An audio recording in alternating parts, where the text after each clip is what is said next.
Hello,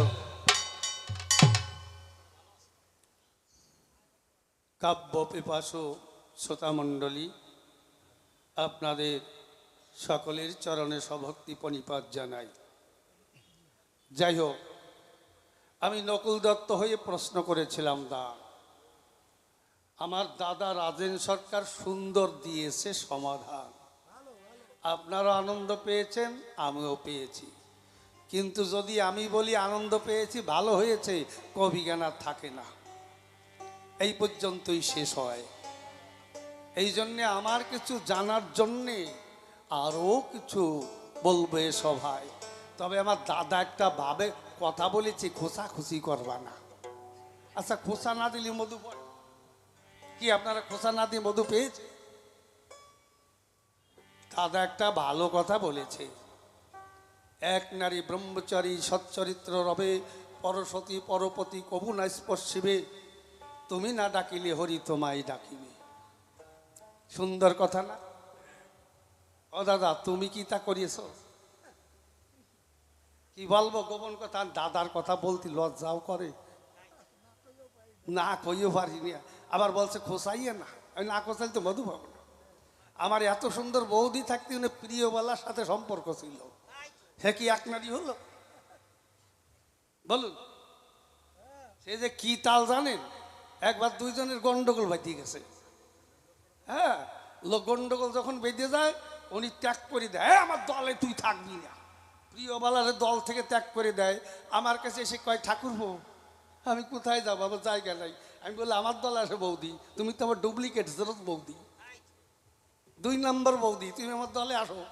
আমার দলে গান গায়, আমার দলে গান গায়, কিন্তু আমার আর ওনার একসাথে গান বাজিয়ে যায়।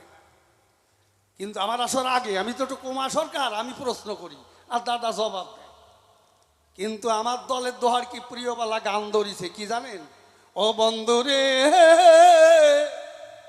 আমার কাদায়া যেন তুমি থাকো সুখে, ও তোমার যত প্রকার দুঃখ আছে রে, ও বন্ধু সব দেহে আমার বুকে।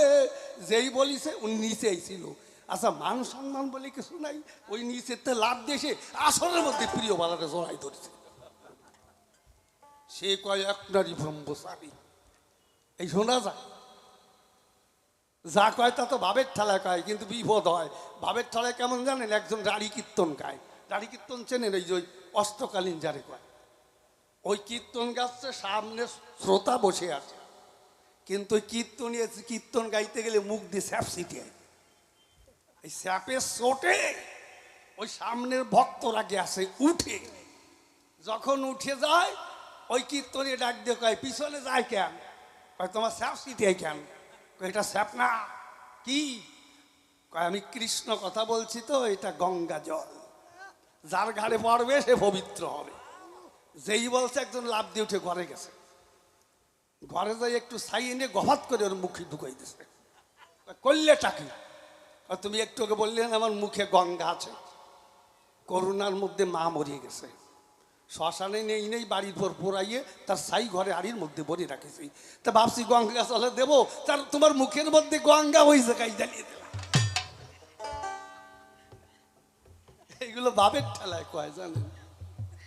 তাই দেখলাম করে বিবেচনা, দাদা যা বলেছে মন্দ না, কিন্তু আমি যদি ওই কথায় দেই সায়, কবি গান ওই পর্যন্তই হয়।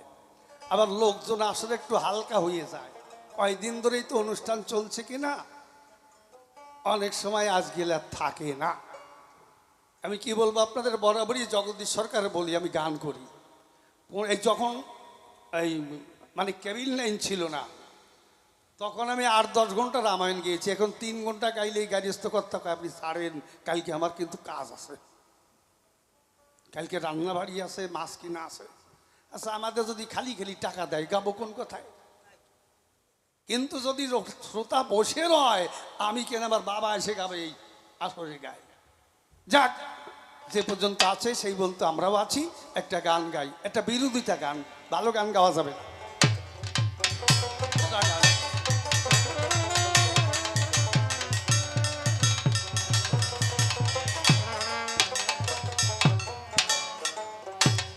আমায় কি দিয়া কি ও বলে গেল পণ্ডিতের মতন, আমায় কি দিয়া কি ও